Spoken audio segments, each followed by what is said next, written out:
right, welcome everyone to an episode of Butterfield Live. We have Scott joining us tonight. Thanks for joining, Scott. Thank you. And we have Mr. Anderson over here joining us from the warm climate of El Salvador. Yeah, how's it going, guys? Good to be here. Scott, thanks for making the time, man. Appreciate you. Thank you very much. Yeah, it's going to be a great one. We'll cover a lot. We'll cover a lot. Obviously, if you haven't heard about Scott, he'll introduce himself. But we got some pretty cool topics, stuff that is actually outside of our realm. Obviously, we brought in an expert to kind of speak about stuff that we actually don't, know much about. So, looking forward to it. Yeah, certainly open to different ideas. Let's get to it, man.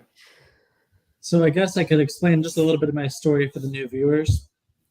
So I'm following Aajonus Vonderplanitz. He's a 100% raw food nutritionist with incurable disease, cancers, and nobody survived all of them. And he went through a very painful journey, and through the process, he discovered raw milk, which helped him a lot. But after that, he actually fell into veganism, and then he deteriorated, and his cancer came back again. And then he decided he was actually going to fast himself to death. And upon doing that, basically had like a spiritual experience with some coyotes. And they actually brought him a rabbit because they knew he was starving. So they gave him a rabbit, and they ripped it open in front of him, and he ate it to kill himself because he remembered that his uncle said that if you don't cook a rabbit, you'll get a parasite and die a painful death in 48 hours. So he's like, okay, instead of having to fast for another 6 weeks and suffer, he could just die quickly. So he ate that. And he thought he was dying because it felt like he was having a near-death experience. And the only times in his life where he didn't feel pain was when he was dead. So he's died 3 times. And I think, or it might have been twice, but I think it's once. He was on an operating table and he died. Another time he died during a psychedelic experience. And so he knew he was dying because he felt good. And he went back to his campsite and he went to sleep, and he woke up the next day and felt better. And it took him a few days to connect the dots because he thought it was going to take a while to kick in. And then he started eating raw meat, and he went on a huge journey with it. And I consider him very special. I have a spiritual past, and, I believe in spiritual energy and intuition, and Aajonus is a legitimate psychic. He's a very special person, and he's dedicated his entire life to this.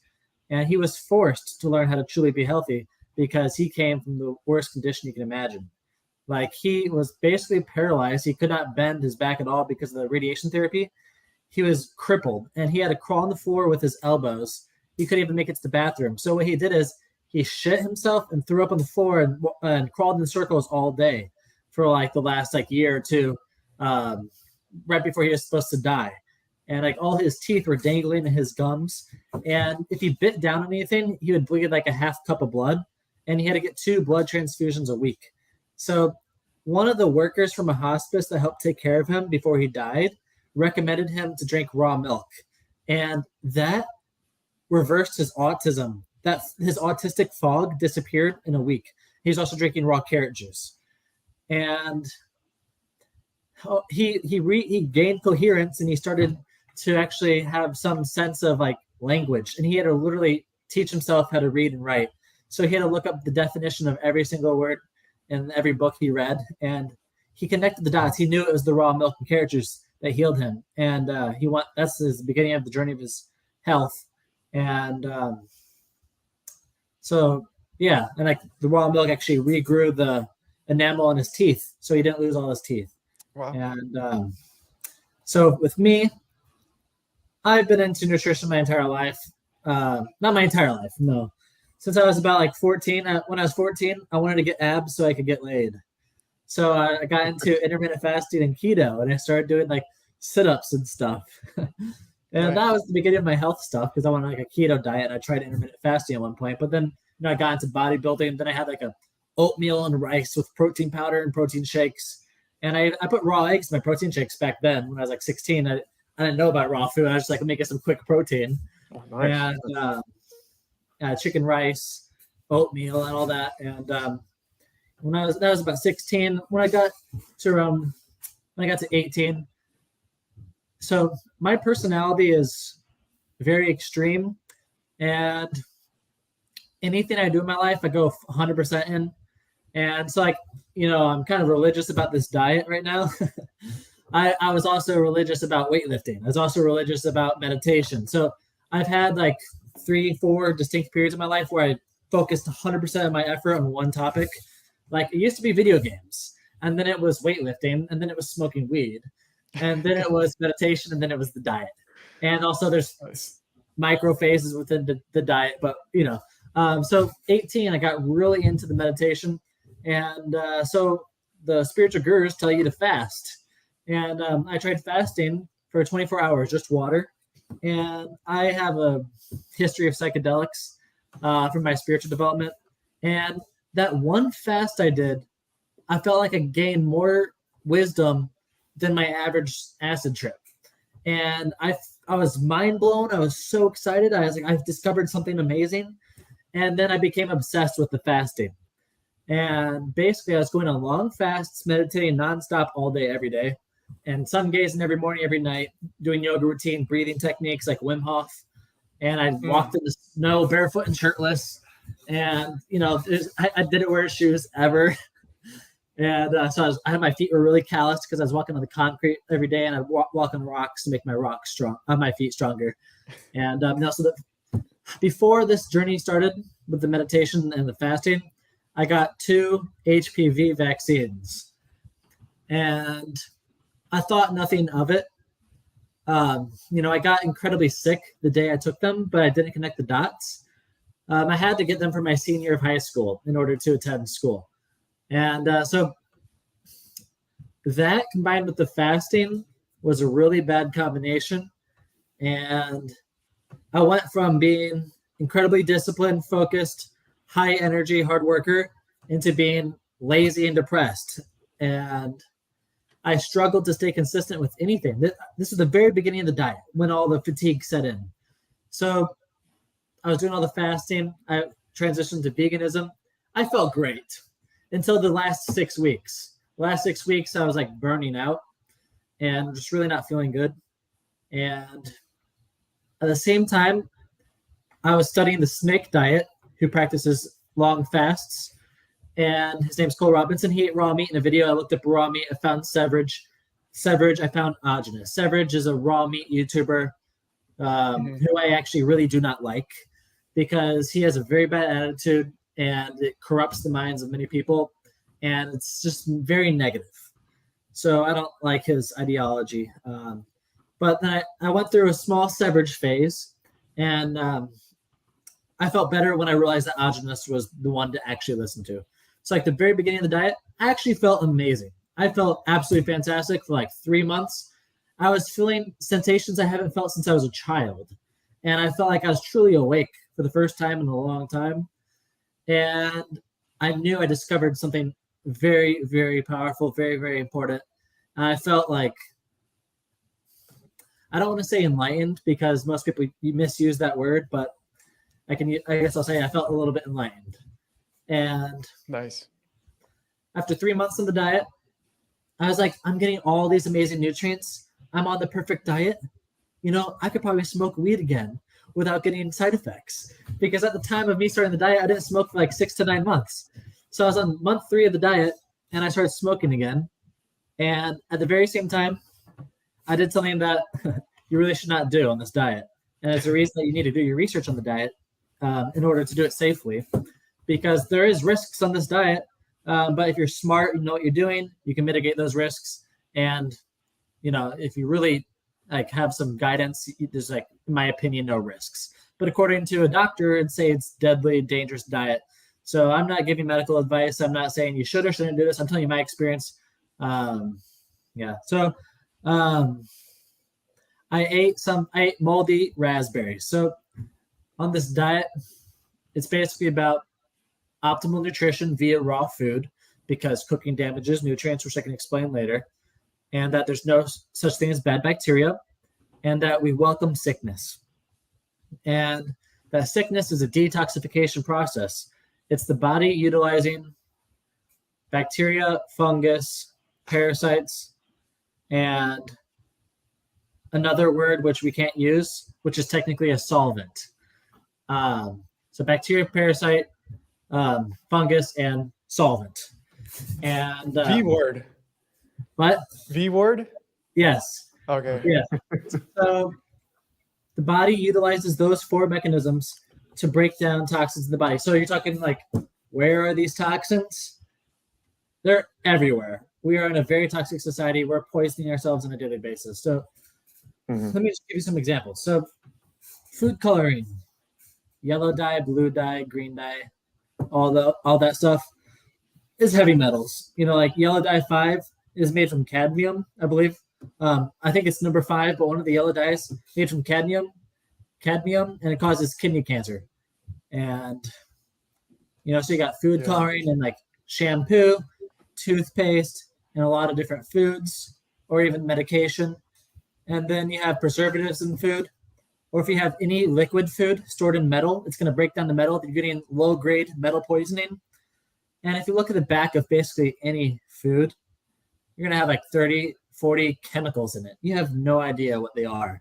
Those are all toxins. It's chemicals, industrial pollution. And any kind of supplement, 99% of supplements, like vitamin supplements, are made with kerosene. Kerosene is a natural solvent, but it's very toxic. But they can use it and call it organic. So, and usually a lot of what the supplements are made from is food waste that cannot be processed into food because it doesn't meet standards, but there's a loophole where they can make it into a supplement. So you're just getting the worst garbage. And it'll stop symptoms, because symptoms are a result of 3 main things.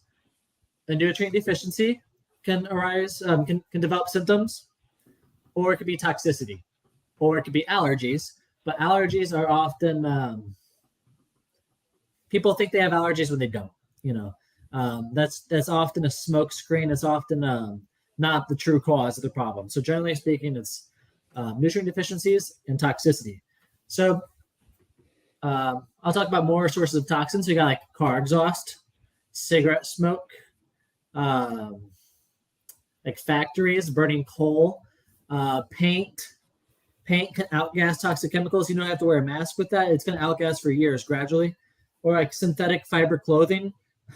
I should know if this is natural or not, but like if you have like the polyester, that is like made of plastic essentially.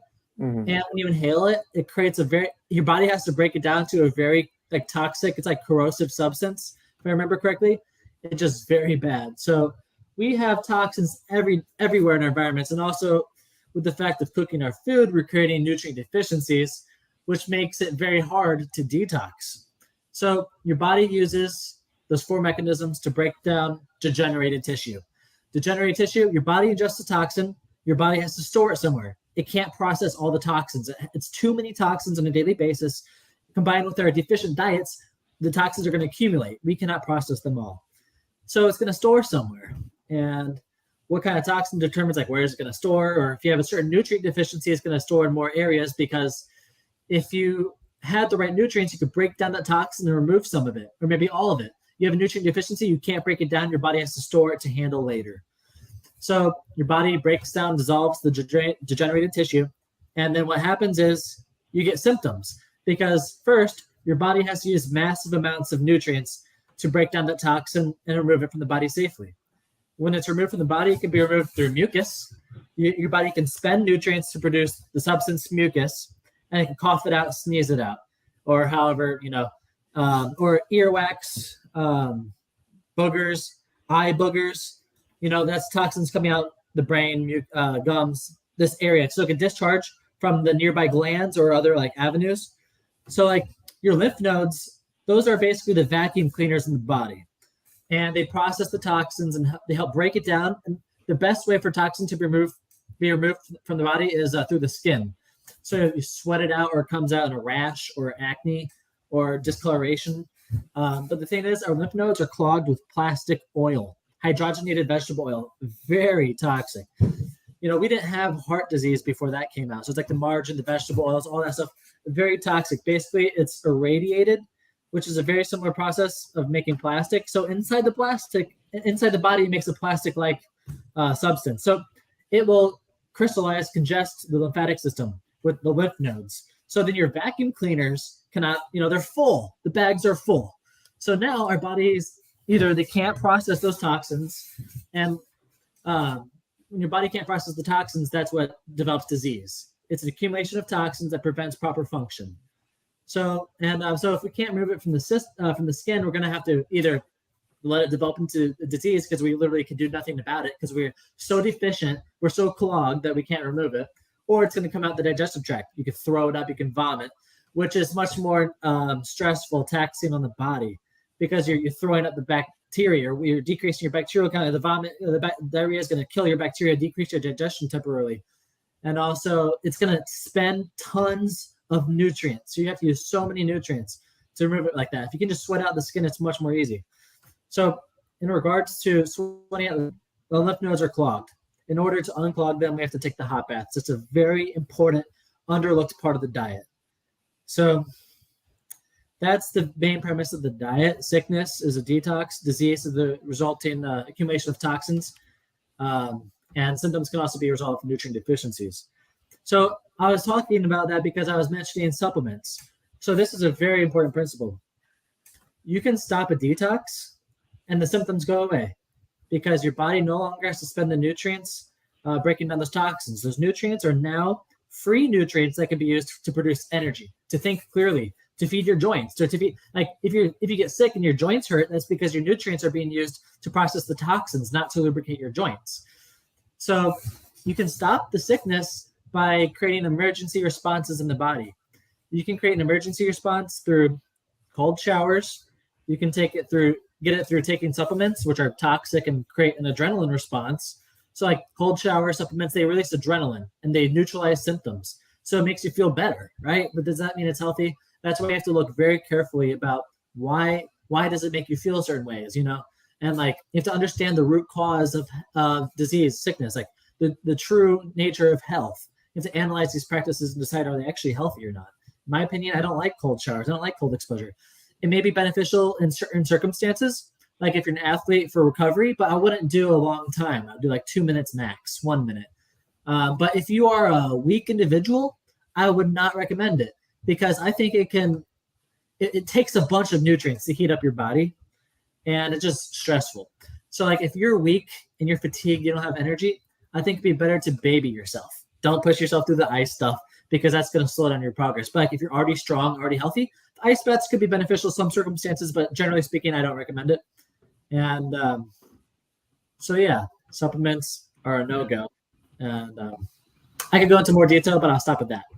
Yeah. No, wow. That was a great in-depth breakdown of, who was Aajonus, right? Because I didn't know that information, what he had suffered through, and then your story, and then also like what's the whole movement about, right? And you're saying it's really just reframing the, pretty much our conventional health perspective on what is sickness, on what causes it, and this idea that you mentioned what was it, the bacteria, parasites, the V word, the solvent, and then there was one more thing.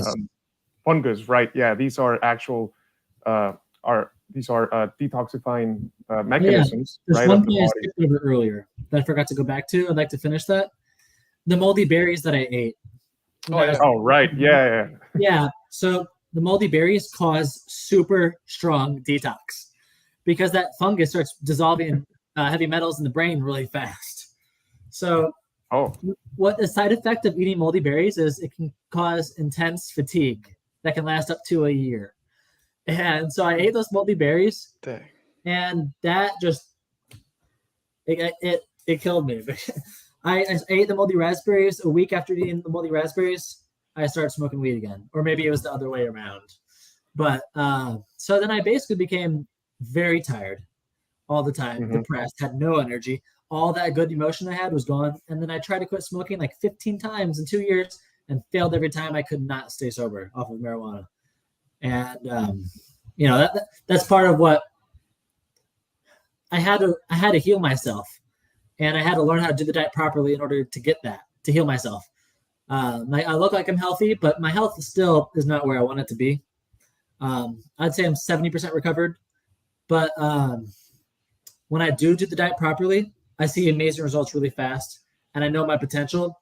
And getting myself from the state I was back then back to where I am now, it's like I still get back to how healthy I was back then, but it just made me so thankful for health in general and understanding how important it is. So I'm going to let you finish what you were saying. If I can go more into that too.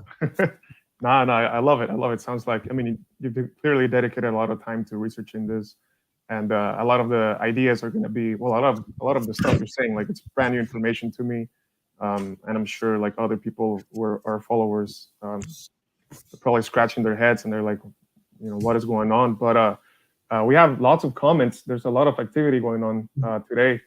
I just want to make sure we can get through most of these. I think I'd like to suggest some topics. Yeah, sure. Do you want to just like shoot through the comments, Jay? Yeah. Let's take it from the top. Yeah. We'll just do it quick though. Corny's in. Let's get weird. Shout out Courtney. P Gang is here eating raw chicken and butter right now. Nice. Enjoy. Yeah. Sandy, thanks for joining, man. Yeah, Sandy's here. Says let's go. Never heard of butterfield. Do you guys eat it raw? No, we're carnivores. You could say we're old-fashioned carnivores. Yeah. We believe in animal foods. Sup, G's, Perspicacity Club. What's up, man? What's up? PJing. Pasteurizing anything seems stupid to me now, but especially butter. I mean, yeah, we actually like prefer raw dairy. Jonas was told by a doctor he would die at 22 from cancers and their treatments of it. Do you know P-Gang, Scott? Yeah, he's one of my Discord admins. Oh, nice. Addition to Aajonus' stories, after drinking the raw milk and carrot juice, it took him a handful of years into the 70s before he tried raw meats and went fully raw diet. Daniel, thanks for joining. But the raw milk reverses his juices and cancers. So yeah, he seems like another good source of Aajonus information. DHSS. Yeah. P-Gang, how are we? Nick the Lightbringer. The first year of the diet is a roller coaster of fatigue and rebounds of health beyond prior comprehension. It sounds like you had a similar experience there, Scott. Yeah, but I set myself up like in a bad position. Like if I knew what I knew now, I could have avoided so much pain and suffering. I'd be in a completely different position in life right now. Yeah. So part of my journey was, sorry, the neighbor's being loud. Basically, I was on the diet for 2 years before I actually understood how to do it properly and have the mindset and gain some sense of health to even be capable of doing the diet. So I was so like fatigued before I couldn't even make enough money to afford the diet. And then right when I was ready to get amazing results, like 6 weeks went by, I was making awesome progress. I felt so much better. I became homeless and I couldn't do the diet at all. So then there's been circumstances of that and learning how to do the diet properly while living in a car. And as you can see now, I'm not homeless right now. But yeah, if I knew what I knew now, I'd be a different person right now, because the potential of health is, most people have no idea how healthy you could even be and what it even look like. Like you could feel so amazing and have so much energy. So it's like moldy raspberries, something that actually gets eaten after like you do after a while on the raw diet. Yeah, you don't like the final boss stage. You want to do it after on the diet for at least 2 years, because you have to become really strong first. I did it while I was already kind of weak. Oh, okay. You have to get fat before you do it, because the fat provides extra nutrients to handle the detox. Mm-hmm. Oh wow! So it's actually like some sort of a test. It's like a ritual, yeah, or like.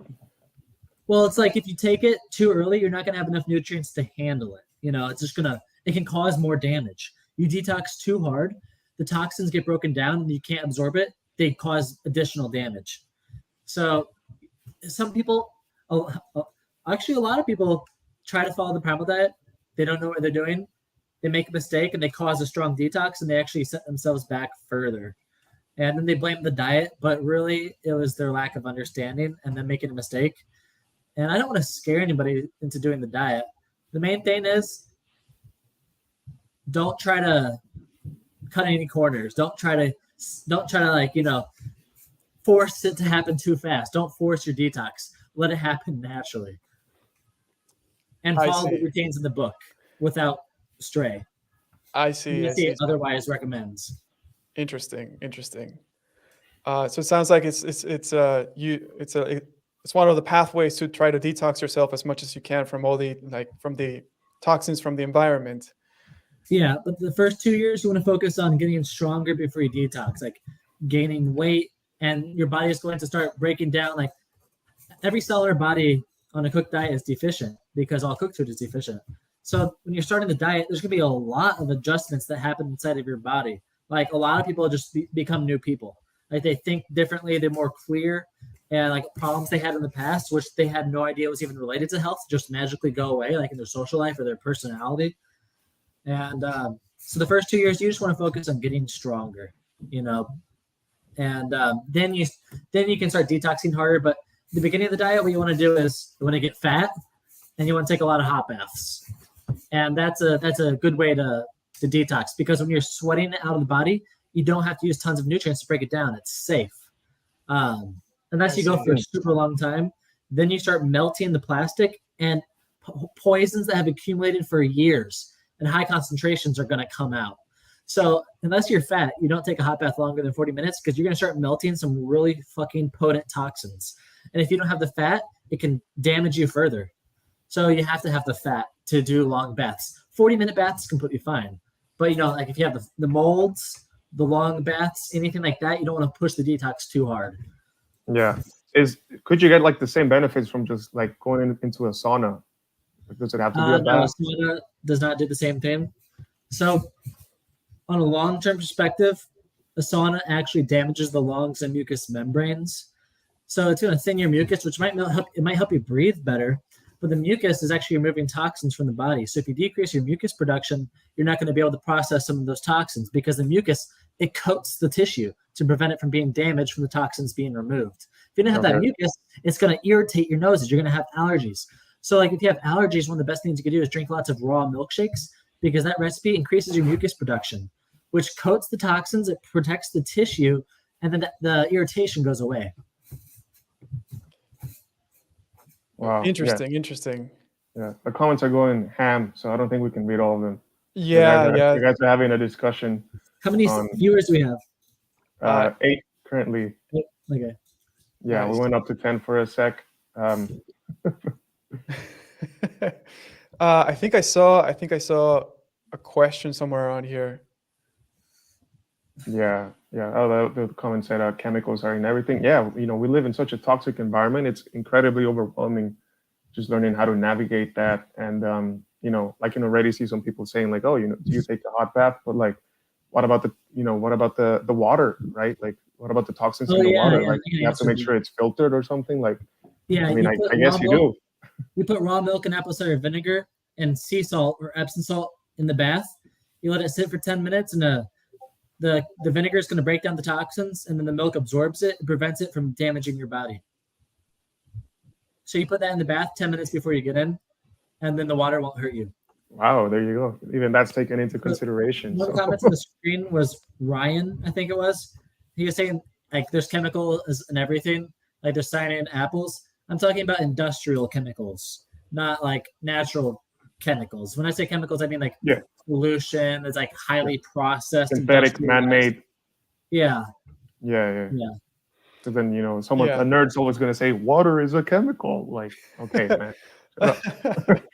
I mean, yeah, technically true, but I guess we share like a similar stance in supplements. I've been doing carnivore diet for 5 years, and I haven't really taken any supplements.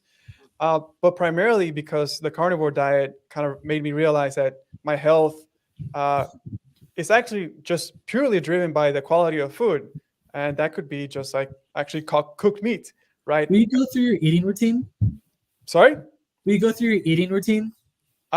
It's pretty basic, ground beef and eggs, some steak here and there, pork every once in a while. Butter? Butter? Yeah, of course. I have a bunch of Milk? butter. Sorry? Milk? Raw milk? Yeah. We usually get raw goat's milk from our farmer, but then this winter she had to put a baby in her goats, so she cut us off. But we'll probably restart that. The other raw milk place that it's like an hour drive away, so we don't get it that often. It's just every once in a while. You're in Massachusetts? Yeah, Massachusetts. Yeah, it's kind of hard. I can help you find milk. I I'm mean, really good at finding farms. Sure, absolutely. It's always good to work together Yeah. on something like this. And local eggs. That's pretty much kind of like those are the Do you ever do foods. raw eggs, or do you cook it all? Generally always cooked. Do you have cheese? Every once in a while. Dairy, yeah. Or like cheese? Meat, eggs, dairy, seafood. That's pretty much it. Like in an umbrella. So you do not touch fruit? As a dessert. So like maybe it's a Friday night. I want something sweet. I have a bit some strawberries here and You there. hear me?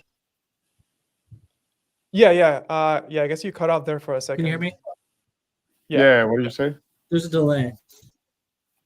Yeah. Oh, So you said you have fruit occasionally as a dessert? as a dessert, yeah, every once in a while. Maybe like on the Okay. weekends if I want something sweet, a treat. Yeah. On rare occasion. Yeah. Do you drink water? Oh yeah. We How much actually water just do you drink? started. Probably around half a gallon to a gallon. Not always a gallon, but half a gallon. Would you guys be open to small additions to your diet that doesn't really feel like you're changing anything, but it can make a difference? Sure. Yeah. Yeah. So, do you have any interest in making your own cheese? We've done it once. Yeah, we've done it in the past, just like soft cheese. Yeah. Yeah. I guess you could say we are open to it. Yeah. So, do you do salt water or pure water? Pure water. Sometimes in the mornings, because we normally go to the gym in the mornings. Having salt in your water actually it's pretty good for our workout. Yeah, electrolytes. Yeah, and Yeah, also so- the water he drinks is RO water. I mean, I'm drinking filtered water currently. So I'm trying to come up with a plan that has like I'm assuming you wanna avoid most plant foods, right? Or no? Like what are your ideas with that? I mean, plant foods. I've been doing this for 5 years. I really see no need. I've been able to bulk up, cut, put on muscle, and not get sick at all for the past 5 years. What about honey? Honey, yeah, we have access to local honey. Actually, one of the farmers that we know, we bought a jar of raw honey from them. Would you put lemon juice in some water with honey and try drinking that during the workout and see how your performance is? It sounds delicious, but It's like lemonade. Yeah, because that will afford the electrolytes, and then you're getting a little like glucose with the honey. But the honey is mainly enzymes if it's actually unheated. It'd basically be a similar thing to the salt, but from the perspective of the primal diet, salt can cause harm. Well, if you're on a cooked diet, it actually can be beneficial on a cooked diet, but on a raw diet, it's actually bad to have salt. okay. Interesting. Yeah. I mean, I guess I could try. Honestly, a lot of my performance in the gym, it really depends on how many calories I'm eating for that day. So I can see like if I'm having calories during a workout, it's gonna help. Usually when I'm cutting, I feel so drained. But if I'm bulking, man, I feel like I could do 3-hour sessions. Are you Right, bulking so- right now? No, I'm actually just starting a cut to get ready for Okay, the so I was summer. about to say something that's going to make you gain weight. It's called the lubrication formula. The lubrication formula, it digests fat in a different way that stores it inside the muscle. So it really helps with your recovery and it makes the muscles have a really big, like full muscle belly. So it's going to help you stay really pumped. But really what it's going to do is it's going to make you very flexible and recover very fast and lubricated. And you drink that while you eat your meat. But it makes you gain weight. But you also put on shitloads of muscle too. Interesting. Yeah. It's basically butter, lemon, honey, and eggs, and you melt that and blend it, and you don't even need much. Like if you had this is 8 ounces. If you had 8 ounces of it, that's going to be like 700 calories right there. Butter, lemon, honey, yeah. eggs. Lemon, butter, honey, and eggs. So you fill it a little over halfway with eggs. Then you do if you're doing 8 ounces, you're going to use like a small lemon with the juice. You do a tablespoon of honey, fill the rest of the way with raw and salted butter, never frozen. You screw an oyster blade blender lid on it. And then that's because you don't want to blend any air into it. It'll oxidize the nutrients.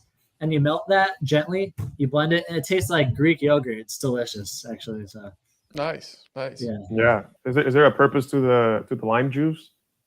The lemon juice. Lemon juice changes the way that the butter is utilized. So if you didn't have the lemon juice, your internal organs would take more of that fat. So like your heart, liver, kidney, spleen. But if you have the lemon juice, it causes the fat to primarily go into the connective tissue, joints, muscles. Interesting. I wonder why that is. That's very interesting. Yeah. Potentially something to include for the next bulk, right? Usually during the summer, I do want to be the leanest, and then once we get into the fall and winter, that's when I actually start bulking up. Yeah, something to consider. I like it. What about you, Anderson? Yeah. I need to get serious about my cut just for the summer. Yeah, he also wants to cut for the summer, right? Yeah, man. I mean, you'd be interested in doing like a 30-day run of raw food or something. Yeah. I mean, I'm open to trying it at some point. Just not sure when, but we just spent like the last few months bulking too. Pretty much it's like fall. What are your guys' numbers? What are your favorite exercises? I'm primarily leg dominant, so I'm pretty good with squats and deadlifts. The back too. Bench is my weakest. Like, what are your numbers? So deadlift, we've done like 405 for round 1 rep, of course. But we normally train around like the 350-pound range for like 4 to 6 reps. When you're talking about deadlifts or squats it's less than that, maybe 325 to 350. I think we repped 350 once. But once you get to the bench, man, we just after this bulk, we finally did 225, which is Have you ever tried weighted dips? Oh yeah. Weighted dips is like my favorite pushing exercise. Yeah. I'm through a bodybuilding phase. I'm not in condition right now, but I used to be. I wasn't as strong as you guys, but I was still obsessed. Yeah, I mean, it's fun. We enjoy it. I was good at the dips, better than I was at benching, so I could do a 45-pound dip for 7 reps, full range of motion. Nice. Yeah. That's tough, man. Yeah, once you put that 45-pound plate. I would be so hyped. I'd be listening to my death metal, and I'd beat my chest. I was the loudest one in the gym.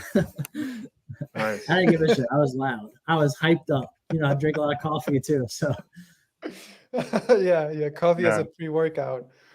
So is coffee like strictly prohibited in the diet? Like it's probably just like super poison, right? Yeah, it's not a good thing. Yeah. Nice. Basically, it has lead and arsenic in it, which is nerve irritants. And even if you consume coffee raw, which I've tried, it gave me tooth pain. I tried to make a recipe. So the primal diet, you don't have nuts or seeds by themselves because they have anti-nutrients. But if you blend it with fat, you blend it into powder, you mix it with fat.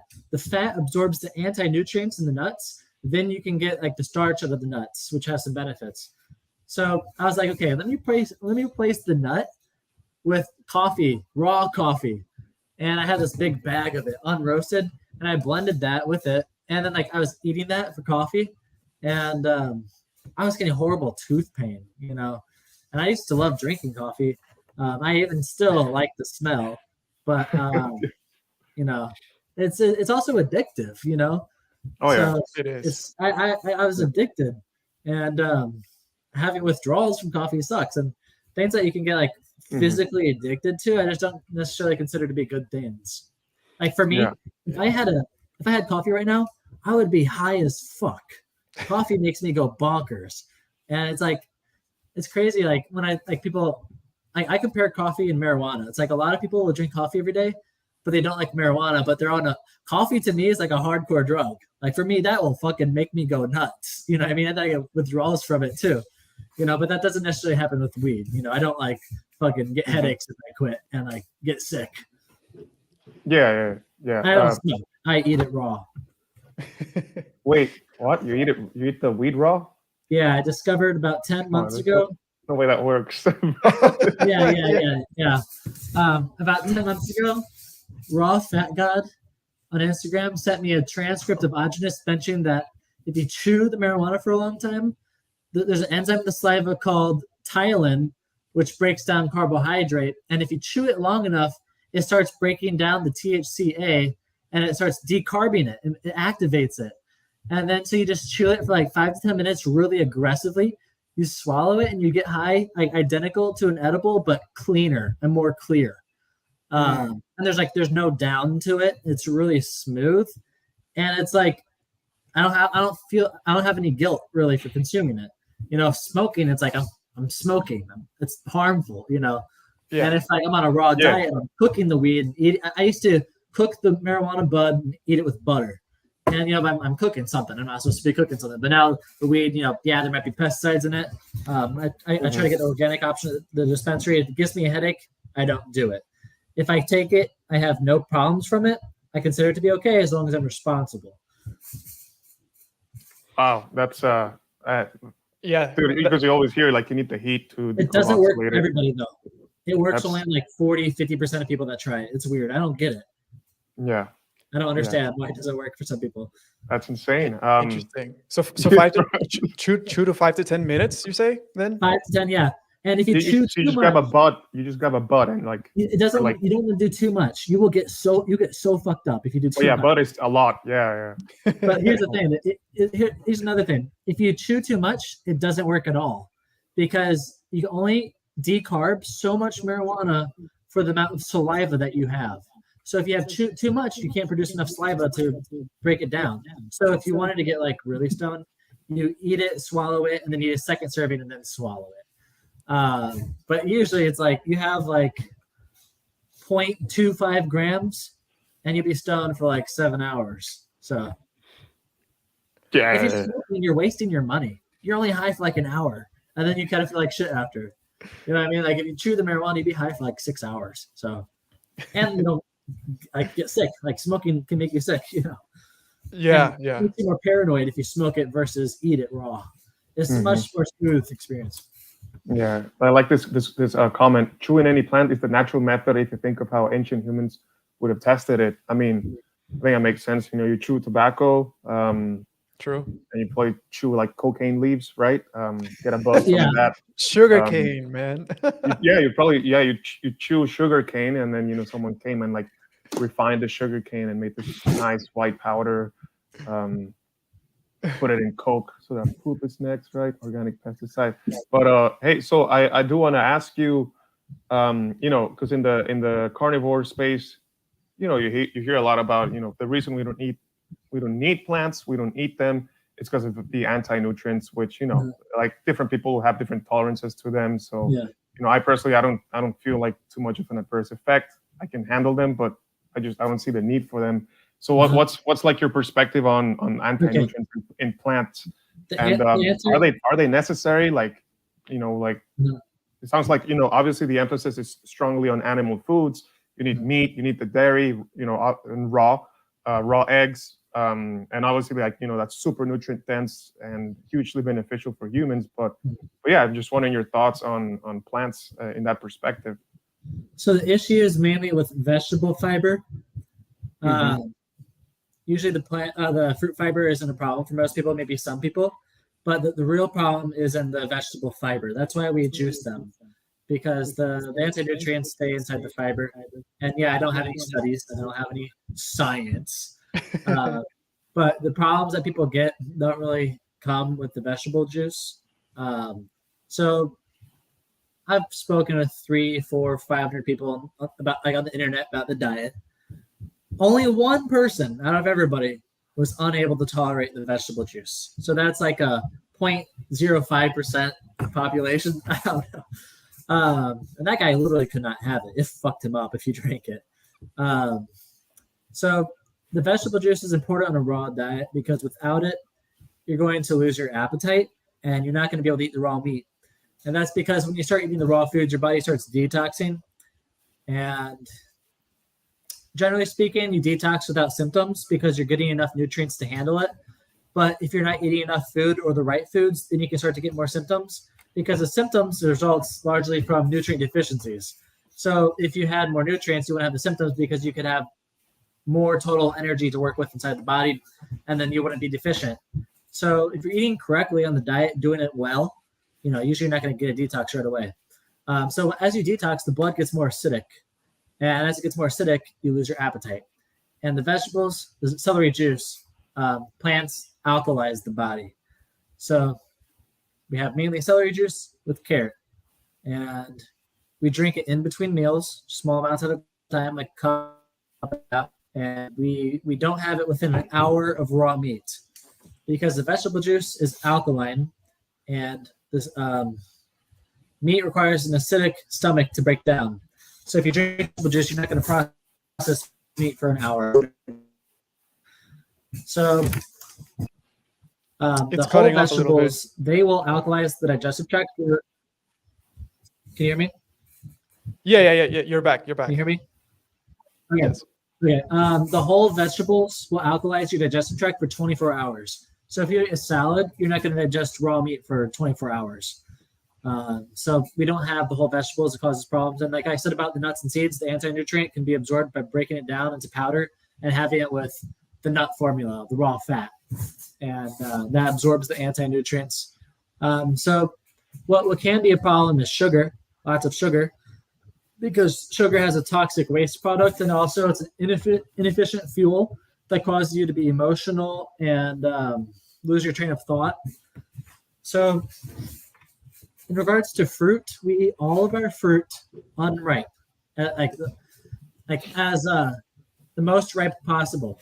So like a green banana, like it can't be so ripe that you can't peel it, but like it's green, green papayas. And that's because as the fruit ripens, the enzymes convert into sugar. So unripe fruit has more enzymes, less sugar. So it's more beneficial. And also we have equal amounts of raw fat with our fruit to absorb the waste product of sugar, which is called AGEs, which ages the body. And advanced glycation end products. Yeah. So if you have the fruit ripe without fat on this diet, especially, you become emotional, irrational, short-tempered. But if you have it unripe and you eat it with fat, for the most part, you can still stay level-headed, but you don't eat it in the morning because then you're going to build your energy off of the sugar. You want to build your energy from the protein of meat and eggs. So on this diet, we have little bits of fruit because the sugar converts into alcohol inside the body to be used as a solvent. So it doesn't get you drunk, but what it does is it helps break down toxicity. So technically our diet is supposed to be 5% carbohydrate because if I remember correctly, the energy source in our body is produced from 80% fat, 15% protein, 5% sugar. And 5% of the enzymes in our saliva is the ptyalin enzyme, ptyalin, which breaks down carbohydrate. So we do need a little bit of sugar, but your body can also convert protein into sugar, so you don't have to have sugar directly. But the fruit is mainly to help detox the body because different fruits help break down different toxins in the body. So like for autism, we do moldy raspberries because the raspberries break down the toxin that develops autism. So like you got the communication section of your brain, language section, and you have a specific toxin store there that determines the mental illness that you have, where it stores and what kind of toxin it is. So the moldy raspberries help break down the toxin that causes autism in the brain. But you got to be on the diet. You got to be fat. And you take one little piece a day. And Aajonus claims that autism will reverse in 2 years, 3 years, maybe 1 year. And he has some really amazing stories with that. And a lot of people bring up there's no proof, there's no studies, it's just random claims. But what I have to say about that is I have spent so much time studying him. I've met like 8-9 people who knew him personally. I trust this man. And in my experience, he's always right. When I listen to him, it works. When I don't listen to him, I end up regretting it. And I've just spent so much time thinking about him. And it's become a really important part of who I am. And, people call me religious. They call me dogmatic. I say, so what? It's how it works. It's how you get results. It's like if you're an athlete and you're always questioning what your coach is telling you to do, are you a good what's the word? Yeah, a good apprentice. Yeah. Are you a good athlete if you can't listen to your coach? Yeah. If you question everything he's doing, are you wasting your time? You listen to the master, you do what he says. Like if you're following a weightlifting program, you can't combine programs and like add your own stuff and mess with it because it's made the way it is for a certain reason. And then you might try and do it your own way, and then you don't get good results. And then so, what I've learned is, even if I don't understand it, I listen to Aajonus because it works. And it's worked so many times repeatedly to where I feel stupid if I don't listen to him. So I just have gained basically unconditional trust with him. And like, yes, there's room for improvement, but the room for improvement is never going to impede on the foundational core principles. So a lot of people try to change the very foundation of it. But yes, you can come up with more efficient ways of doing things. And there's also he talked about mostly health via food. Then I talked more about the lifestyle, the spiritual side of things. Like he used to talk about the spirituality earlier on, but he got away from it because I guess it looked bad. But there's important lifestyle practices and habits, which he didn't really go into large detail in. So that's where I see most of the room for improvement with our lifestyles. Because if you do the diet, but have an unhealthy lifestyle, you're still not going to be happy. You're still not going to be fulfilled. The purpose of the diet is to give you the health to make you competent enough to live a healthy lifestyle. Exactly. I like that. Yeah. And, man, you make so many good points. And, as carnivores ourselves, the main reason we're doing this, right, trying to spread the message of like a carnivore diet, is just because we keep on seeing so many anecdotes of people who are healing these chronic conditions that, were supposedly, there was no cure, to have to be on a treatment for the rest of your life, whether that's, digestive or respiratory or even mental or like just chronic inflammation. Like you're seeing people recover from all these chronic issues by just like virtually cutting out all plant foods and just eating animal meats. So, clearly there's something going on there. And it's definitely an improvement. Yeah. So there's a lot of overlap with what it is you're saying. And, there's going to be some differences, but I think it's just important to keep an open mind, because there is no science, right? But there's just a bunch of anecdotes. So clearly there's something there. And, and there could be many reasons why carnivore diet works, many reasons why primal diet works. I guess primal Aajonus, because some other people have different interpretation of primal diet. But I think there's definitely something to do with just like the nutrient density of animal foods. They're high in, any meat you grab is going to be high in many minerals, zinc or selenium, which as far as I know, they're like detoxifying nutrients. And then the animal fat clearly plays a big role in mental health and just like maybe buffering some of that toxicity.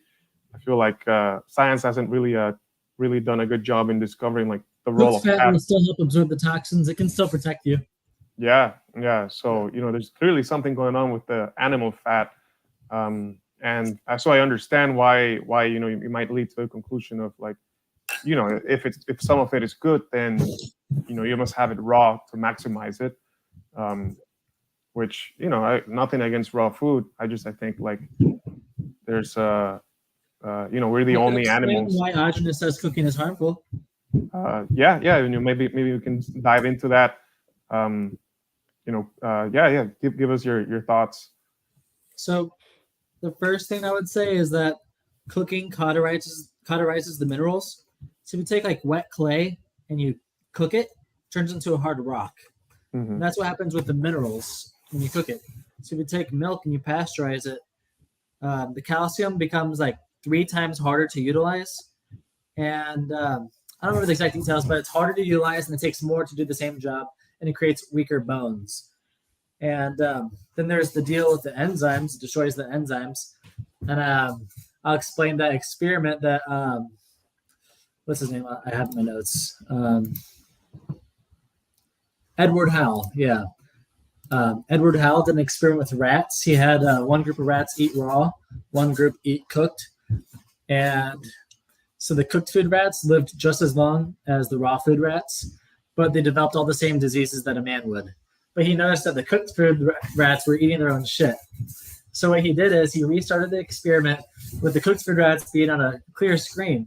And maybe both rats were on a screen, I don't know. But without them being able to eat their own poop, they had all the same diseases, and they lived 1/3 less.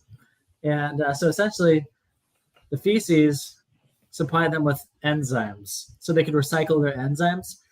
So the conclusion of that is that an enzyme deficiency decreases your lifespan. So the reason that they didn't live as long, they took away their own poop, is because they had the enzymes. So there's also the idea of like, we cook our food because the bacteria is harmful. You know, that's, if you ask somebody why we cook our meat, a lot of people will say because the bacteria is harmful. And, you know, Aajonus teaches there's no such thing as bad bacteria. And the bacteria they consider bad, yeah, it's going to make you sick. Yeah, it's going to give you symptoms, but sickness is a detox. It's an important process to go through. If you don't break down those toxins, it's going to accumulate into a disease instead. So like a sickness is like, generally speaking, it's a temporary process. We're having symptoms like coughing, sneezing, vomit, diarrhea, or fever. And a disease is more like just long-term accumulation. And so losing my train of thought a little bit. Need some more protein. What that means is, so if you're losing your train of thought, that means you have a protein deficiency in your brain. And what you do is you suck a raw egg, and then you'll think clearly in like 10 minutes. So I'm going to suck an egg right now. Nice. You got an egg handy there? Oh, there we go. Oh, I love this. Yeah. I mean, I'm dent in the hole. Fat side, it has the dent. Pointed side has the hole. Yes, the bacteria being bad. So that was it? No, I'm not done. I'm going to sip on it. I'm like, what? Nice. That was No, I enjoy it for a minute or two. So, you know, technically there is no bad bacteria. The bacteria that is considered bad just starts dissolving toxins. And the toxins are the problem, not the bacteria. Okay. And, people will mention food poisoning. You get food poisoning from industrial chemicals and also cooked food, which mutates the bacteria. So if you cook food and then let it sit out, then it rots. And then the bacteria mutates and develops a toxic waste product, which causes food poisoning. So it's not necessarily the bacteria that's the problem, it's the cooking. So like if you cooked meat and let it sit out for a week and then you ate it, you get really sick, you know. But if you do that with raw meat, then you have high meat and it makes you feel great. And I guess not everybody knows what the high meat is. Do you know what the high meat is? Yeah, it's like slightly rotten, like fermented, if you will. Also got some high meat handy with him. So here's a question. Like say you're so I understand you have to eat all the meat raw, but it has to be fresh too. I mean, like not frozen yet. Never frozen, so it's cool if you put it in the fridge. Yeah. And so I don't open it because it'll fucking stink the whole place up really bad. But that's 3 months old, room temperature. The same one, but it's a little fermented differently. That's very deep in the rabbit hole. Nice. Bro, so when you eat that, like you get a buzz, but then you also get sick, right? Like you're detoxifying. No, you don't get sick. Well, okay. If you eat a lot of it, so 1 second.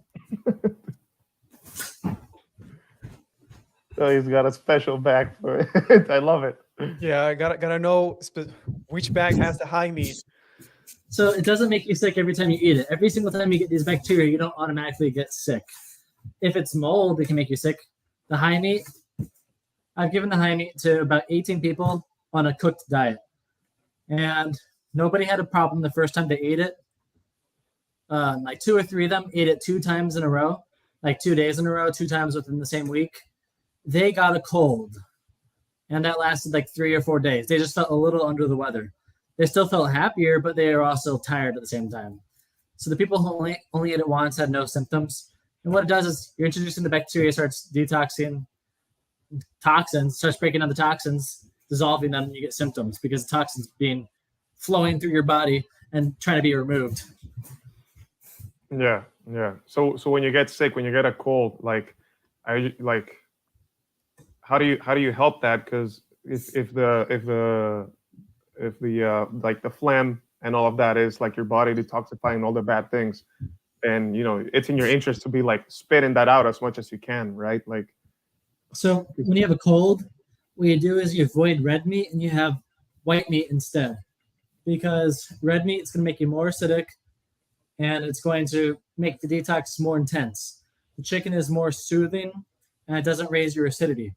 And during this period, you actually generally avoid the vegetable juice and you increase your raw dairy, the raw fat.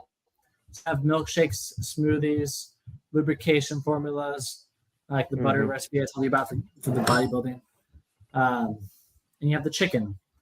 And you take a lot of hot baths to help sweat it out. So that's what you do during a cold or a flu. Gotcha. But wait, I wanted to ask you before about when we're talking about cooked food.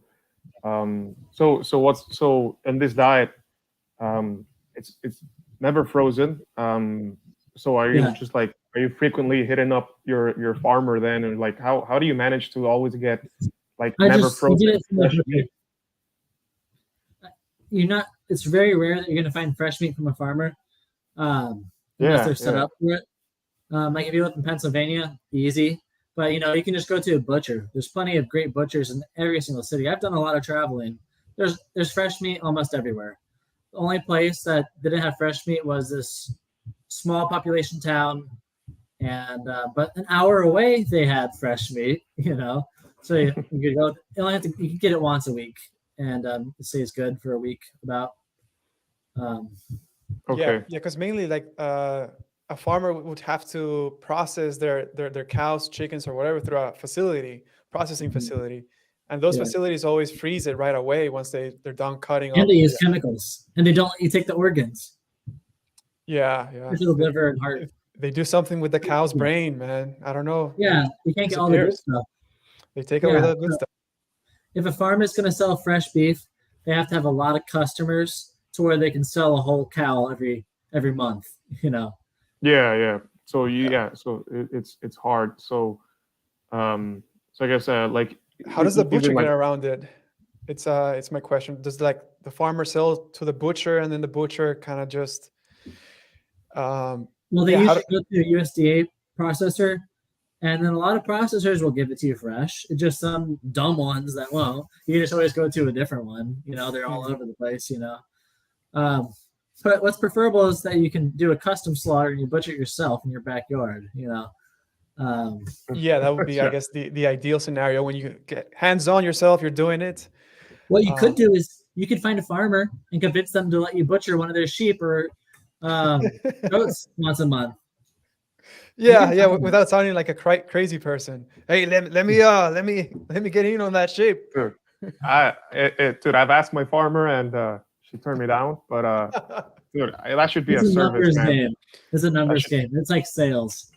Yeah, that should be a thing in my opinion, bro. Like, you got to cold call a lot of farmers. Yeah, I should be able to go to a farm and like, if I do it there and then and there, like, or just take it home and do it, like, I should be able to just eat that, man. But actually, I think Dylan from Love Farms Cape Cod, I think he's down for us to be more involved when it comes time for his pigs. I think he has mentioned that. Yeah, we should reach out to him about that. But okay, so fresh meat, and it's cool if you put it in the fridge, just never frozen, because frozen will kill some of the enzymes and make sure your fridge has no EMF though. Okay. So like Wi-Fi? Important. Very fucking important. You gotta have one of these. The EMF meter. Oh, okay. Okay, so Aajonus also talks about EMFs, or is this? Yeah, this is very important. Man, he covers everything. There's just Yeah. too much information. Me and my roommate sleep in the same room because his bedroom back there has hella EMF. So we just sleep on the floor in this room. Well, hey, you should look into like using magnets to kind of build like a shield around you. A shield, yeah, an EMF shield. We've seen some of that, or even using like copper wires for like. This is an EMF pillow. You put this under a pillow and you sit on it, and it has magnets in it made in a specific way that basically neutralizes the EMF. So you can put it on your wall if you have high EMF, but it's still sketchy. But it's made for a car. So you sit on it while you drive. So like when I drove from St. Louis to Tennessee, where I am now, I felt like my leg was sore. I felt like I worked out. And that's the EMF damaging my cells. And I drove halfway back to St. Louis and came back and had no leg pain with this EMF pillow. So there's a guy named Mr. Milk Jar, Matt. He makes these and you can buy it from him. But like in regards to like the EMF clothing, I don't like that because I don't want to get that lint in the air. I don't want metal particles in the air that I'm breathing, you know. So it's just really sketchy. Even if it reduces the EMF, I don't want to breathe those particles. Yeah. In regards to the refrigerator, we for the refrigerator we only use the freezer. We make ice every day. We put the ice in the cooler because the fridge has high EMF. So we prepare ice twice a day for our cooler, for our food. And we put a little bit of water in the cooler so it dilutes the ice so it doesn't get too cold so we can get the right temperature. Because we don't want the EMF. Like when I came here, I ran out of milk and I drank his refrigerator milk that has been blasted by EMF. So it gave me diarrhea every time I ate it, every time I drank it. And we got some new milk from the same guy and I didn't put it in the fridge, then I drank it, no problem. Interesting. Wow, that's.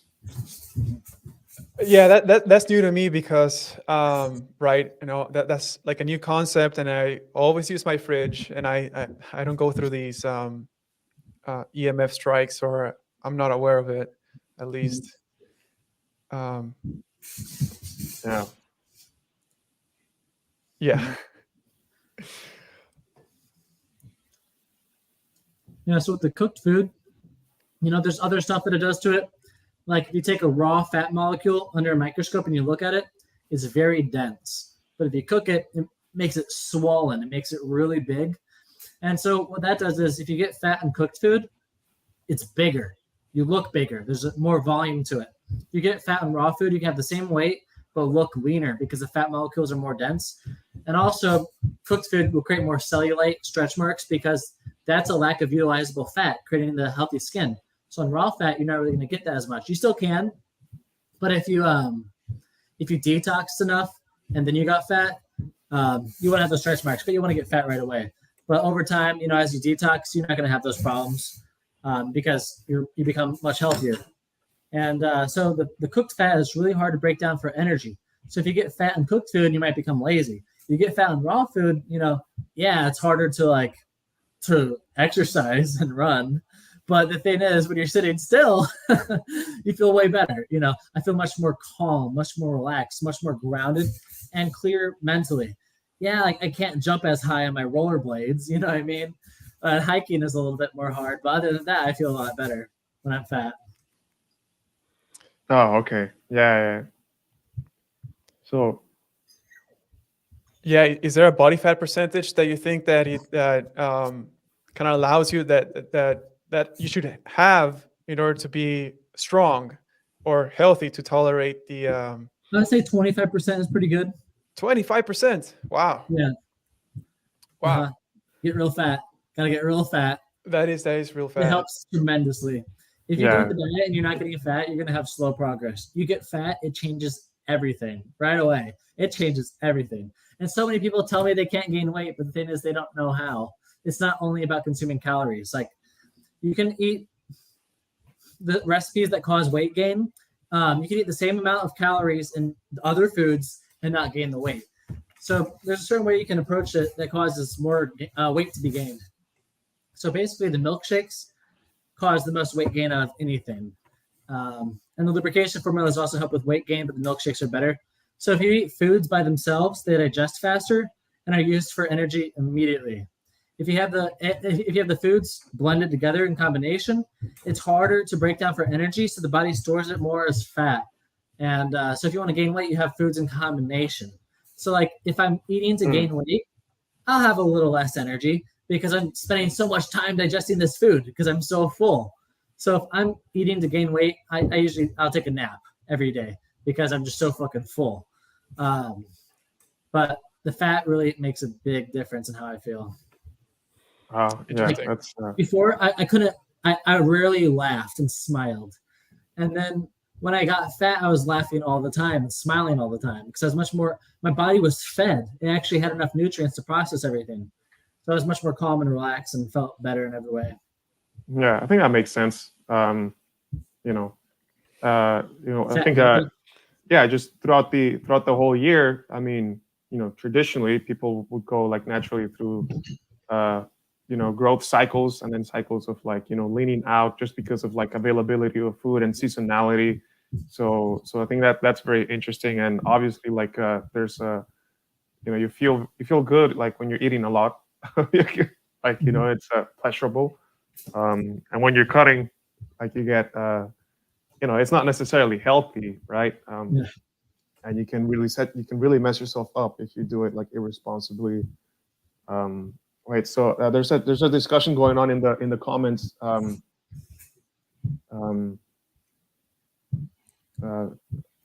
Courtney. She was I think she was asking before about you were mentioning like the vegetable fibers. Okay, so I'm just going to read the comment. I'm not saying people wouldn't want to add veg for flavor, that I get, but I was asking why, if there's a belief that the vegetable fiber impedes digestion and absorption, then why eat them together? And because the vegetables are alkaline and the meat requires acidity to digest. But you can have like a salad with cooked meat because the cooked meat is super acidic. The salad can balance that out, which I don't really completely understand because if you have the raw meat without vegetable juice, you lose your appetite. But people can eat they can eat cooked meat all day by itself and not lose appetite. So that's something I don't really fully understand. Yeah, and the human stomach has the strongest stomach acid of any animal on Earth.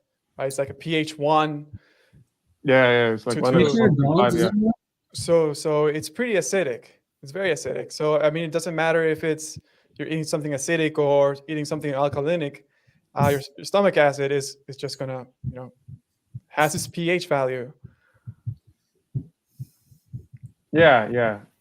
Well, that's an interesting point, and I guess that's yeah. But I think she was asking because you were saying if you're doing the celery juice, you want to have the meat and then the juice. You don't want to have them together. But then like it's cool if you have like some meat with the onions like cut into it. The onions is going to alkalize you. If you have cooked meat, you can have a salad with it, no problem. But raw meat, you can't. Okay. So it sounds like the rules change if you're eating cooked. Yeah. Like salt is good if you're eating cooked. Yeah, just a little bit. Yeah. Okay. Well, I mean, it's complicated, man. It's complicated. Cooked food. Sorry, I got cheese going down my throat. Cooked food tastes bad if you don't add salt to it because cooking destroys the flavor. So if you don't add salt seasoning, the cooked meat tastes like horrible. Yeah. And just to give my 2 cents on the whole like cooked versus raw, like I think it makes sense to argue like there's more nutrients in raw, but also like I think there's a spectrum of like if you take like food that's been like completely desiccated, right? Like people who are eating like these beef jerkies, or like they're eating like liver chips, which is becoming like super popular now. Like that's one end of the spectrum, like something that's been fully cooked, fully denatured, versus like raw, right? And then if I throw like a steak on the pan or the grill, then I've noticed, we've measured this. There's a weight loss. There's a loss in water weight. There's usually like 20 to 30% of weight will be lost after you cook something, and it's like, okay, you lose some water. You also have to drink water if you cook it. Yeah. You don't typically need to drink water. Right. Yeah. So you lose some of the water weight and potentially lose some of the water soluble nutrients, right? And then like you're eating less volume, which will fill you up less. Like 20 to 30% less. But like you're still getting like the same kinds of nutrients maybe you're not getting me about something else too. Yeah. A lot of people will say that they're not satisfied with cooked food and they can eat more and more and more, but they eat raw food and they're satiated and satisfied and actually feel full. So like a lot of people overeat with the cooked foods. Yeah, and I think like if it makes sense if you say like well you're eating like 20 to 30% more weight when you're eating it raw, then that could explain why people feel more satiated. Alternatively, if you do cooked, you could just drink more water. Well, it's also because cooking damages the nutrients and it creates toxins inherently. Yeah. Well, yeah. So destroying some of the nutrients. I mean, like that's fair, and the toxins. Well, but then like, I would say the best thing for you is just to try it and see how you feel. Yeah. Well, I mean, the other thing is like, I think I've mentioned this before, right? Cooking foods does it destroy nutrients? Well, it looks like if we just look across the entire population of everyone on Earth, generally people are cooking their foods, and you have children becoming adults, cooking foods, people growing tall, cooking foods, myself doing carnivore 5 years, added on muscle, gotten stronger, cooking foods. So it's not like it's pretty hard to say that the human outcome is negative when you cook foods. So it's just another something to think about. Yeah, and I think again, like you might be getting like less net nutrients, right? But you're still getting like the same amount of nutrients. I mean, you're still getting the same kind of nutrients. If you're already healthy, a lot of people can function off cooked food pretty well. If you're already healthy, a lot of people can function off cooked food pretty well. But like if you have some like serious illness, a lot of people just will never recover unless they eat raw. Like you guys look like you're already healthy. You're doing good. Well, I had this other guy. Sure, we've got our issues. Yeah, I had this guy on the phone yesterday who's having all sorts of problems, and like his doctor said he had Crohn's and he can't sleep, and he ate raw meat and he can sleep for the first time in years. He can sleep a full night and he feels way better, and like all his problems basically went away in 2 weeks. So that's one thing that happens a lot of the time. Like most of people's problems automatically go away when they start the primal diet. And like, I know a lot of people improve with the carnivore diet, but there's also a portion of people who don't do well with it, and then they find primal, then it's another level up. Yeah. And I think that it makes perfect sense. I think just like speaks to the powerful nature of animal foods more so than anything else. That's a good point. I think that's what really matters, right? Because we hear the same arguments from people. Just like last week, we had shout out to Josh Ketry. He was experiencing multiple sclerosis symptoms, but he also had a friend, George. Same thing. It was his friend that actually went raw. He actually did it for 5 months. He told us through a comment, and then he did raw for 5 months, and then he got his MS symptoms taken care of. However, Josh, he was like more traditional carnivore, cooking foods, kind of same experience. Cured. He says he cured, and I believe him. He cured his MS symptoms, multiple sclerosis. So it's like I feel like it's just two different tools in the same domain, right? It's all comes from animals, comes from earth, comes from nature. So it's like you hear the same arguments, just two different methods, and I think there's value in that. People knowing that there's options, the two different routes. Yeah, and still you can eat a very rare steak, which I think is my preference. But the main thing I'm thinking is just wait until you try it, because you might feel better than you do now. You could change your mind. That's fair. And if it adds 3 inches to my height or an inch, I'd be sold. Yeah, and that's fair. I think if you do try it, make sure you let me help you so I know you get good results, so you don't make mistakes. Yeah. No, this we're gonna have to get you. You just become like the raw consultant on the podcast, because there's just so many things to talk about, and just like toxicity of the environment and all of that. Like, man, like it's just too much to cover. But on the topic of cooked versus raw, I think also like I don't know. Like, I mean, I understand that there's. It's very compelling when you bring up the experiment of the mice who ate raw versus cooked, and then there's also like I've heard of like Pottinger's cats, where they noticed like the degeneration, like even like 2-3 generations down the line, the cats were just getting like worse and worse off. But then like we're not mice and we're not rats. Like we're not mice and we're not cats. We still work pretty darn similarly. Yeah, we still work pretty darn similarly. One thing with that is the fifth generation of cats were completely impotent. They're infertile, and up until recently, just about everybody had raw dairy in their diets. Yeah. So it's the first time in a long time that somebody is 100% cooked. So my theory, just look at the rates of infertility. That's a very good point. Like crazy. And if you like, I think people, if they keep going the direction they are in the first world countries, like the third world countries, I think they're like 1-2 generations healthier than the first world countries. Like I spent time in Mexico. Everybody is like another level healthier than the average American. They're behind on all the chemicals. They're behind on all the. They're behind. Yeah. Yeah, they're more connected to nature. It's true, but they're getting there. Like they're on track. Yes, they're all healthier. They have healthier lifestyles. They're more in nature, less, So, but in the first world countries, it's like a lot of people just can't have kids, and it's only going up. And it's like my generation, my grandchildren it might be very hard for them to have kids. And like I look at the kids these days, they all look so sick. Like their eyes are sunken in. They're so pale. They're spaced out. It's like I read this thing that's like projected 2020, like 1 out of 3 kids is going to have autism or something. It's like only going up. It's like insane. So if you got to at least have raw milk.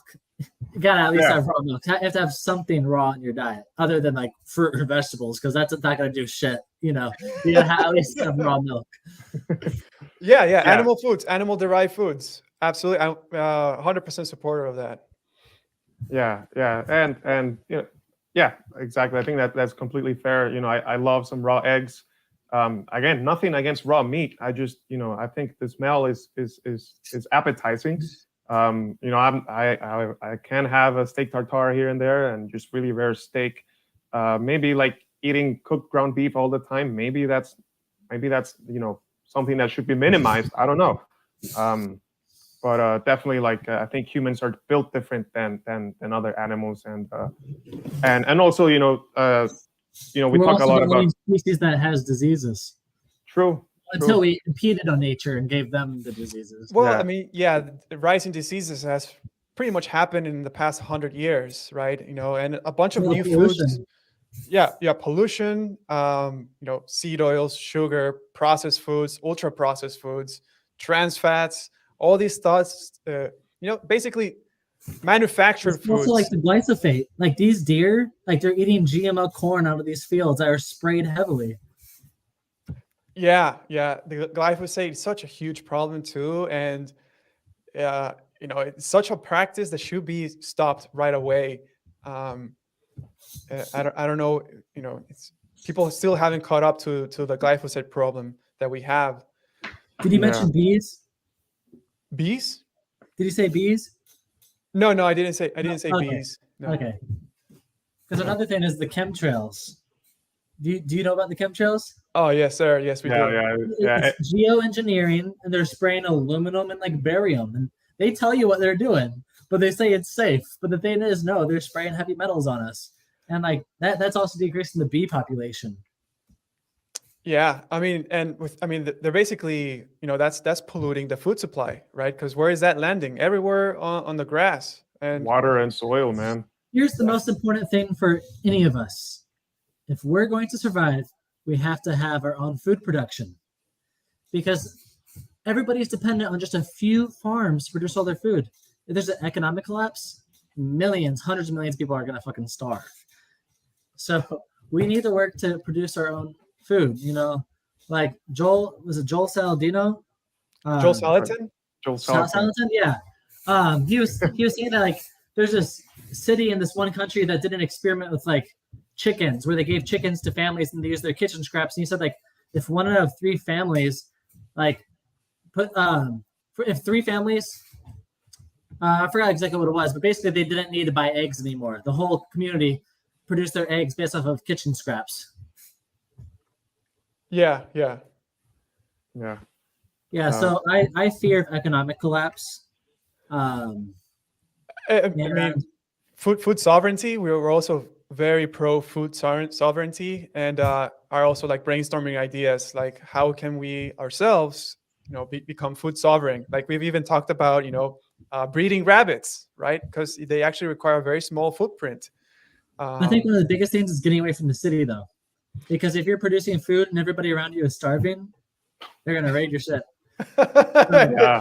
Away civility. Like even if you have money but you don't have the time to run a farm, you could literally buy a farm somewhere else and have somebody run it for you. Just have a backup emergency option. Like if you're gonna buy some real estate, buy a farm. Then you could have that person ship food to you, and then you can have free food for the rest of your life. It's like you get 50 acres, 25 acres. You hire somebody. It's like you get to live here, you get to run the farm. And they do it for free, but they're basically working for rent and free food, and they can ship you food every week. And they're not going to see a slave for you. It's all, if you're running a farm just to feed like 2 or 3 people, it's not a ton of work. It could just be like 1, 2, 3 hours every morning and every night. Farming it's not a lot of work if you're just feeding a few people, so. Couple things, if anyone wants to learn more about the chemtrailing, I recommend the documentary called like What Are They Spraying in Our Air, something like that. It's on YouTube. That'll really bring you up to speed. And then, we talked to someone called Future 4200. I don't know, you might know him on Instagram, but he's this guy who, he talks about how you can lease your own land, and really like he raises just cattle for meat. Greg Judy, do you know him? Yeah, exactly. I love Greg Judy. Yeah, he's he talks about Greg Judy too. It's like you can start a farm with no money. That's what he teaches you to do. Exactly. Yeah, he pretty much says like he's got like I think like 10 cows. Anyone can do it too. Yeah, and he doesn't spend more than like 15-20 minutes per day just like tending to them. And he's leasing the land, like you don't even have to own it or pay for it, or like you can even get paid to like bring animals and graze them. You get paid like $1 per head of cattle every day. To something raise like other that. People's livestock. Yeah, exactly. And they're adding fertility to the land with the manure.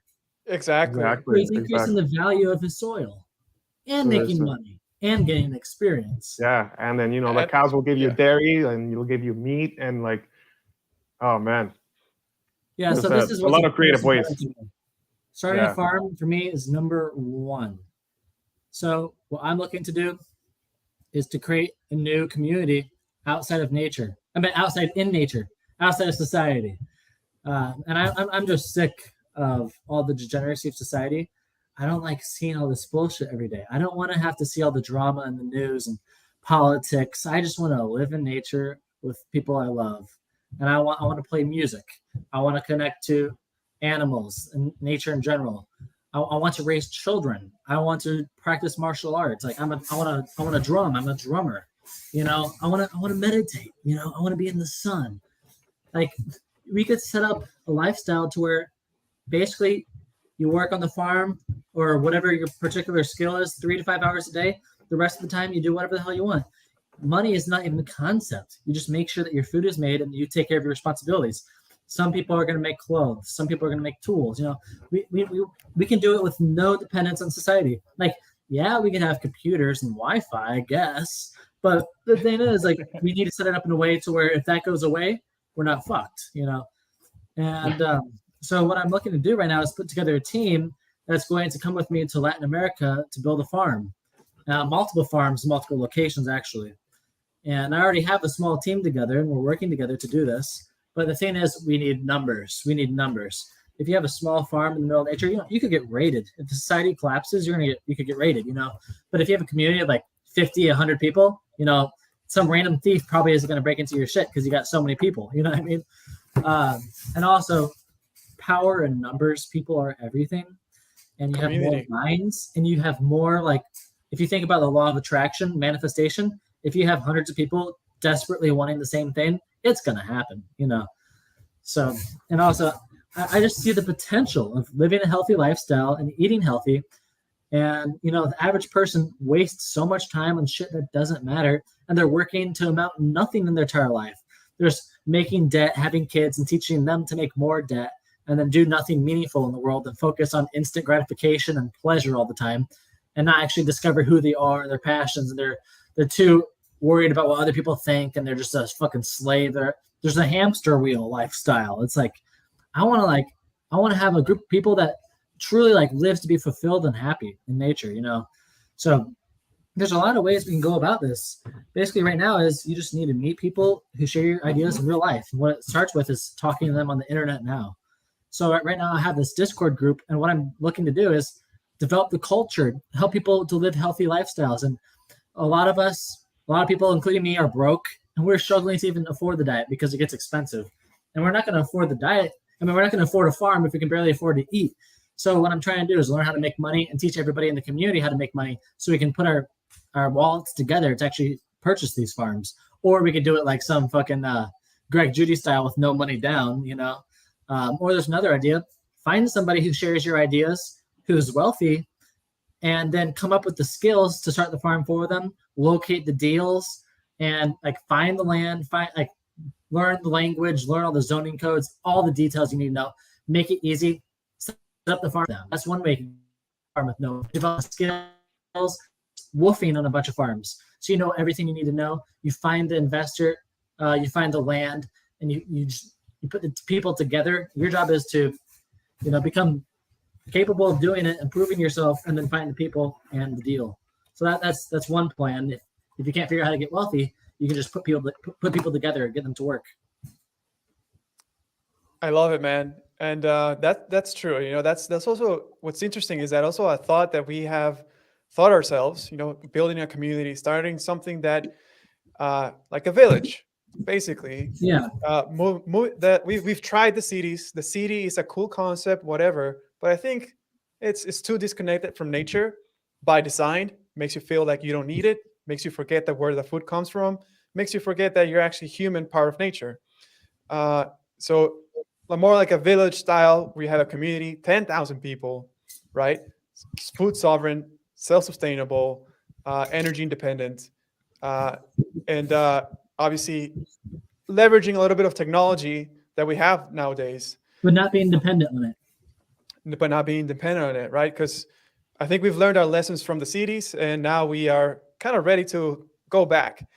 And this is not a thought that is just here between us. You know, a lot of people have actually also expressed this about, you know, going to a farm. A lot of people also think they just want to go homesteading, which is cool, but it's not enough. You can't have just individual people, everyone just fuck off, just go off by themselves. It is a good experience though, so you can develop the vision. Yes. Yeah. But we need, like you said, we need numbers. We need you need a community. You cannot just be just one single family out there, right? It's not enough. You need multiple families, because that's the human family connection. Is everything. That's the human connection. Family comes power. Yes. Because a strong family is going to be able to do great things. Like if you look at the Amish communities, like they're all wealthy. That's because they have close families, successful, healthy, strong families, and all the money that they generate goes back into the family. So they're putting all their wallets together. And it's like the average family has their own farm, you know, and like they all like produce their own food. Like they're not dependent on society, hardly. Yeah. You know? They figured it out.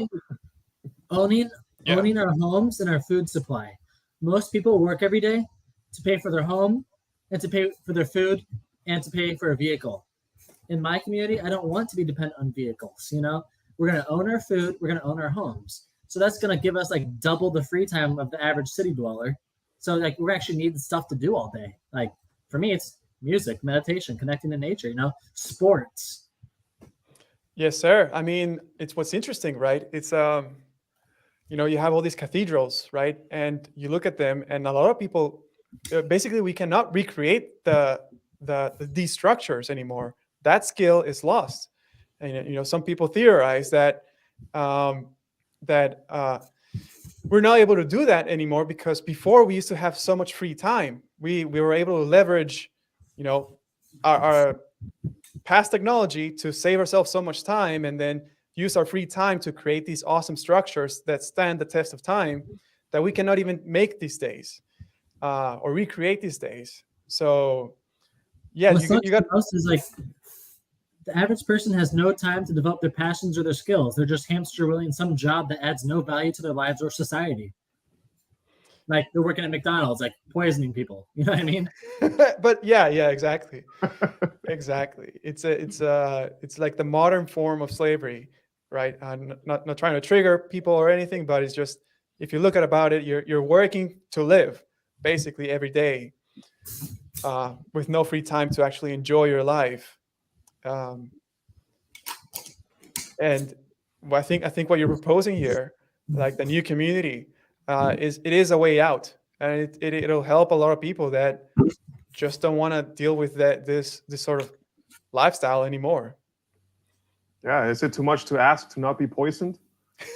Well, according to the government, it is. It's It is, man. misinformation. Yeah, it is. Yeah, how It's about like zero heavy conspiracy metals in theories. my food? Yeah, man. I don't want to need to eat mold on raspberries to detox my brain, bro. But like, It's good to not be born with the toxins in the first place. yeah, man, for sure, for sure. Yes, sir. Yes, sir. But yeah, we gotta find a way to build something like this, a network, and make it to scale. Really, Well, that's why I'm focusing so much on social media right now, because that's how it's going to be done. yeah, That's reach the most amount of people easily without having like. Teach the mindset through your content, and then find the like-minded people, and then put them together to create something real. Yeah. The only issue at that point is going to be the money, right? But Well, you can find people with money, or you can make money from your videos, you know. yeah. Or with your social media, you can find valuable people who give you opportunities to make money. Like, have you heard the phrase, your net worth is your network is your net worth? Yeah. If you find rich people, there's no way you're not going to be rich if you become friends with them. You know what I mean? So with social media, you can do that. You can find these people. Yeah. Yeah. No, that's true. That's true. Yeah, definitely just pulling up your resources or finding investors or finding people who share a common interest are definitely avenues to that may give you enough resources to get this. Yeah, I think we may give it a shot too. I'm but going I to think Mexico soonish. My goal is to be there within the next 18 months. So right now I'm working to generate online income, and then I'm going to relocate to Mexico, start learning the language, and find a deal for land, or I'll decide that I'd rather go to a different country. But I want to stay in Latin America. Yeah. Come to El Salvador, man. To be honest, that would have sounded stupid, but I don't even know where that is. It's fine. It's in Central America. It's like it neighbors Guatemala and Honduras. Just right under Guatemala and Honduras. I was an hour away from Guatemala. When I stayed in Mexico, I was in Escuintla, Chiapas. Oh, that's Chiapas. Yeah. I mean, dude, America. I stayed with a Mexican family, and I was working on their farm with Wolf Latin America. They're so nice. I had a great time. Everybody's scared of Mexico and like think the cartels, but like I had a great time.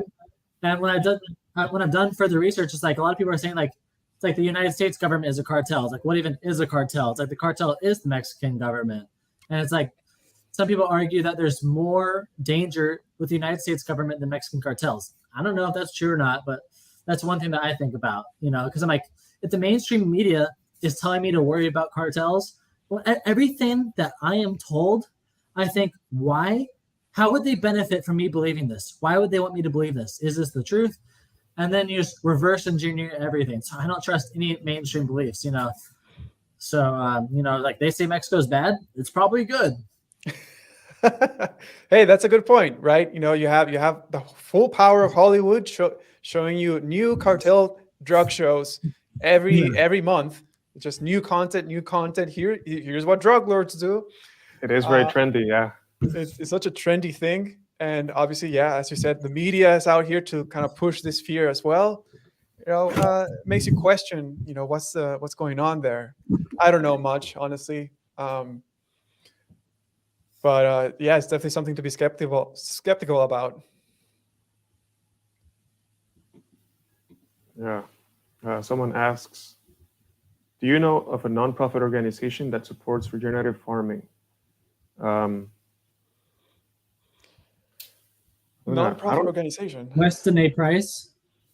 Yeah, I think Weston A. Price, but I'm not sure if they're an NGO. Like I know They a few have a lot names, of but meetings too, all over. yeah, the Weston A. Price Foundation. If you guys want to find people who think like everybody in this call, just go to the Weston A. Price website, and there's a chapter leader in every main city.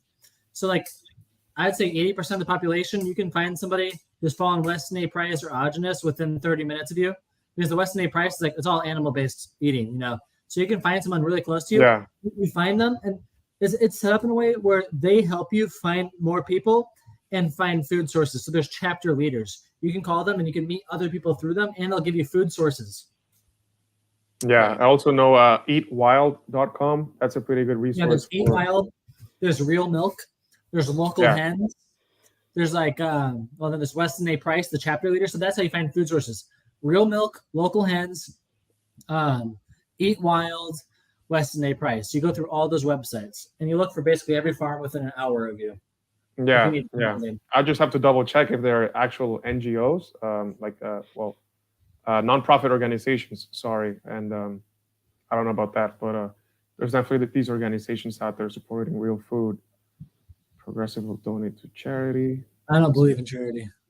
Yeah, no, it's just a mechanism. Me instead, I'll make a bigger change. Yeah, man. Yeah, I mean, you mean you don't believe in the Bill and Melinda Gates Foundation? What? Most charities are like just profiting off the money and using the money to leverage more money. Yeah, it's just like tax write-offs and.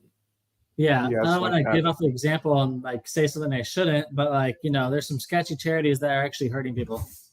Yep. Yeah. We hear you about that, but no, we're on the same page about many of the issues, but guys, I feel like we could go on forever, but I think we we've gone way above and beyond the hour. Yes. Was it supposed to be an hour? Usually, but no, man, it's cool. I think probably want to wrap it up soon.